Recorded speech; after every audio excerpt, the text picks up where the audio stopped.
kamustahin po natin ang lagay ng panahon sa ngayon at ang aasahan nating magiging panahon sa mga susunod na araw. Puntahan natin si Amor La Rosa sa Pag-asa DOST Live. Amor? Salamat, Attorney Mark. Magandang gabi, Pilipinas. Live mula sa Pag-asa Weather and Flood Forecasting Center, narito na po ang latest sa lagay ng panahon.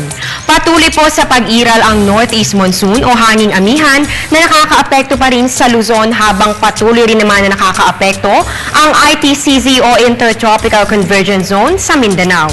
Dahil dito, ang Mindanao po ay magiging maulap na may moderate to heavy rains or thunderstorms. Ang Visayas ay makakaranas naman ng occasional light to moderate rains or thunderstorms at sa Cagayan Valley, Bicol Region at ang mga probinsya naman ng Aurora at Quezon ay makakaranas ng kaulapan na magdadala ng mahinang pag-ulan.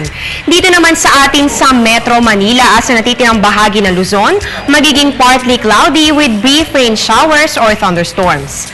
Ayon naman po sa press release na inilabas ng Pag-asa para sa araw na ito, nakapaloob dito ang special weather outlook panahon ng Kapaskuhan. At ayon nga dito ang tail end of a cold front at ang Northeast Monsoon ang pangunahing weather systems na iiral sa malaking bahagi ng Eastern Luzon, Eastern Visayas at ng Mindanao. Inaasahan po ang panakanakang pag-ulan sa Southern Luzon, Eastern Visayas at sa Eastern Mindanao sa araw na ito, December 21 hanggang sa linggo, December 23. Pero magiging madalas po ang pag-ulan sa mga probinsya ng Surigao, Davao, Leyte at Samar, pagsapit naman ng December 24 hanggang sa araw ng Pasko dahil nga po sa papalapit na low pressure area.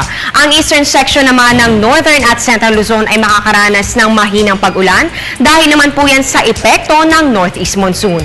At ang natitirang bahagi ng bansa ay magkakaroon naman ng good weather condition maliban na lamang sa kaunting pag-ambon. Pinapaalalahanan naman po ang mga sasakyang pandagat sa malalaking alon sa Luzon at sa Visayas. Paalala rin sa mga residente ng mga mabababang lugar sa Mindanao na mag-ingat at maghanda sa posibleng pagbaha o pagguho ng lupa.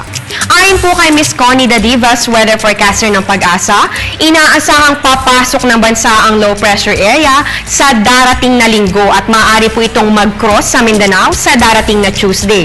Patuloy naman sila sa pagmamonitor sa magiging lagay nito. At yan ang latest mula dito sa Pag-asa, manatiling nakatutok sa Panahon TV Express, kung saan walang pinipiling panahon ang pagbibigay impormasyon. Ako po si Amor La Rosa, magandang gabi. Balik sa iyo, Attorney Mark. Maraming salamat, Amor La Rosa.